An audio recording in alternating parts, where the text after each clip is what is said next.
What do we say about Mac Jones today? Are you referring to Pea Shooter Jones?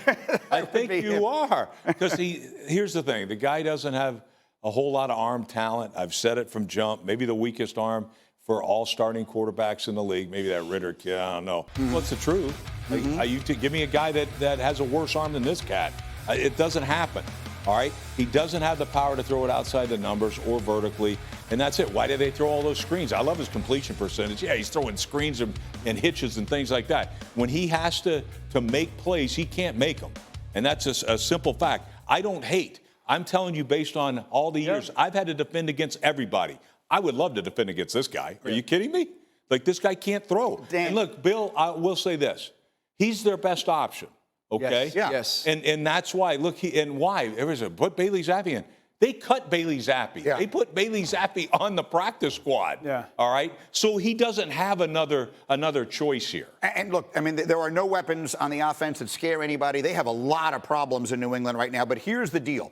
You cannot hang your hat on being a heady quarterback, which is what we say about Mac Jones, right? I mean, he doesn't have a big arm, but and then make those kinds of mistakes. And that's the issue. If you are making those mistakes mentally, if you are not focused on playing the game from a neck-up perspective, if you're Mac Jones, you're actually useless. And that's what we saw yesterday. But also, when you get against some of these more athletic, pressuring, pursuit-heavy defenses, this is going to happen to Mac Jones. And we got to think about what Bill Belichick has assembled around him. If you are a Mac Jones, or if I have a Mac Jones, I have to be the San Francisco 49ers. Yeah. If I have the Mac Jones, I have to be the Miami Dolphins. I can't be the early 2000s New England Patriots. He's not Tom Brady. No matter what you think about him intellectually, he's not Tom Brady. And Tom Brady gained arm strength. Tom Brady got stronger. Tom Brady got more mobile. Tom Brady understood how to manipulate the pocket. He ain't that dude. Right. And so now Bill Belichick has to understand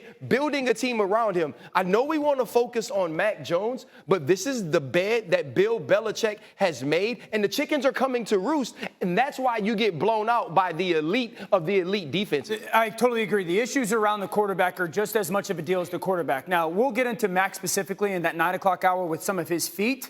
But specifically to those turnovers, because that's what we're really talking about, is you can't hurt your football team. Number one, we do call this the dead man zone as a quarterback. When you get outside of the pocket towards those numbers, you got to know that those guys are running the hump on defense. They're chasing. So especially if you're not an elite athlete, you have to value the football. Now, this is why that interception happened. This is with 3 minutes to go in the second quarter. He's got space to run, but he gets all the way to the opposite numbers, peeks back across the field, and guess what, guys? This works out. This works out. This is a completion to Kendrick Bourne. Not only that, 2nd and 16 becomes a first down. This is 2 minutes later. Muscle memory. He gets essentially to the same spot and peeks back across and throws it to the same guy, Kendrick Bourne. And this time, to RC's point previously, Deron Bland learns from that kind of prior throw. Everybody got muscle memory. No doubt. You know what I mean? We got to know defense he too. He can't do that. I know that's simple to say, but there are guys, and I made this point before, that can get away with that because they are unicorns. He's not. And if I'm going to blame Mac for something, it's that. Now, they got the worst offensive line pass protection in the NFL, and they got no receivers to separate downfield. Zero. None. So while we consider and say Mac did not play well, that is absolutely accurate. Everything around him is just as bad, if not worse. Is it a JV roster? Is that what you're trying to say? It's bad right now. They're in trouble, right? They're in trouble, right? I would say this, though. It points to a lot of what Rex says when he speaks on Zach Wilson as compared to Mac Jones. When you listen to Rex talk about what you can do with Zach Wilson, you can build certain things around his physical traits. You can't do that with Mac Jones. And so to me, when Mac Jones starts to regress mentally, when he's not doing the right things that you can be taught to do, he's a player that only hurts the team. And I think that's the difference why when you listen to Rex speak on those two quarterbacks, he has such a different feeling. Well, guys, I'm going to say this. Yeah. Bill Belichick is running his team the way I used to run mine. right now, and he needs to. Like I get it. What does that They're mean? going to win. Yeah. You've got to have game manager at that quarterback position. You've got to be able to run the football, and you're going to play lights out on defense because they can still play defense. No doubt. And that's how this team has to win. And yes, it's ugly and all that type of stuff. But for him to think, well, we're going to go out and we're going to shoot it down the field all over the place, that's not who he has at quarterback. And so that's what it looks so damn ugly now. Dan, I have a question for you. It looks like Mac Jones is one of the few quarterbacks in the league that can make the right decision and still throw interceptions. Like when you the last interception to Deron Bland wasn't a bad decision, right? It was just I made the right decision. I knew where I was going with the football, but just a misplaced ball, a ball that is thrown too soft is intercepted. Two things are going to come down to that. One, it's his own foot mechanics. Okay. His feet. And the big thing is Mac is very rarely stepping into anything. It's often getting to the top of his drop and retreating. Again, we're going to show that in the 9 o'clock. And I'd say this, RC, because your point is dead on. There's very little separation. Yes. Now, I'm not blaming, Mac still can't make some of these throws, but it is so hard as a quarterback to constantly think, I got to make the perfect throw all the time instead of having some of these easier separating throws. So it's a very difficult world to live in. The overall thought is this, or point is this, RC, because you're right. He makes the right decision, and sometimes it's a bad result. Mac can't be a quarterback who forces the football or forces a decision because he nor are they good enough to make up for it. Well, he got to be on a better team then. No doubt. He has to have better people around him. Who are the two teams you He has to be on San Francisco or Miami. Absolutely. I got to have guys that raise my level of play by saying, if you're correct, if you're on time, if you put it in the right spot, I can make you a star. But that's not surprising. We're not surprised. We said Mac was a guy that you can win a lot of games with. And if he had the right people around him, he was going to be a really good player. Right now, he's living in this world where worst pass protection offensive line in the NFL. Worst. And no one's getting open. A new low for Pittsburgh yesterday. It absolutely is a new low. And Rex knows this as well as I do. When a defense that has any pride, when a defense that believes in itself plays against a rookie, that's a game you go win. That's a game you circle on the schedule. We're going to attack. We're going to put pressure on him. We're not going to allow him to be comfortable at any point. C.J. Stroud did more West Coast dances yesterday than I've ever seen. C.J. Stroud got to go through 12 different handshakes because that's how many people made plays against the Pittsburgh Steelers. There was a chance late in the first half, right? There's under a minute left. And you allow C.J. Stroud to make two big throws to Nico Collins. Not only does he catch the football, but he makes you miss. Late in the game, it's 3rd and 6 in the 4th quarter with C.J. Stroud, who's a rookie quarterback, that you could just say, we could sit on it, we could punt it. They get in shotgun and throw a post corner for a touchdown against the Pittsburgh Steelers. So not only are you not afraid, you also have no respect. Right. You feel like you're playing an inferior opponent. And this is DeMeco Ryans in his first year against Mike Tomlin, who in some ways has become a gold standard at the coaching position. And they were out-coached, they were out-executed, they were outplayed, and period, point blank, the Houston Texans wanted it more. Yeah. They were a more physical team.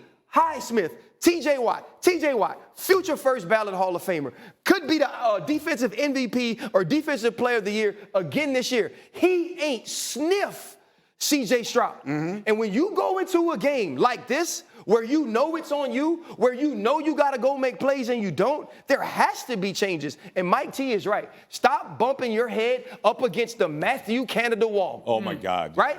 Send him back. Wherever you want to send him. Send him back to Pitt. Hell, I'd even take him back at LSU if he could coach defense, because our offense does well.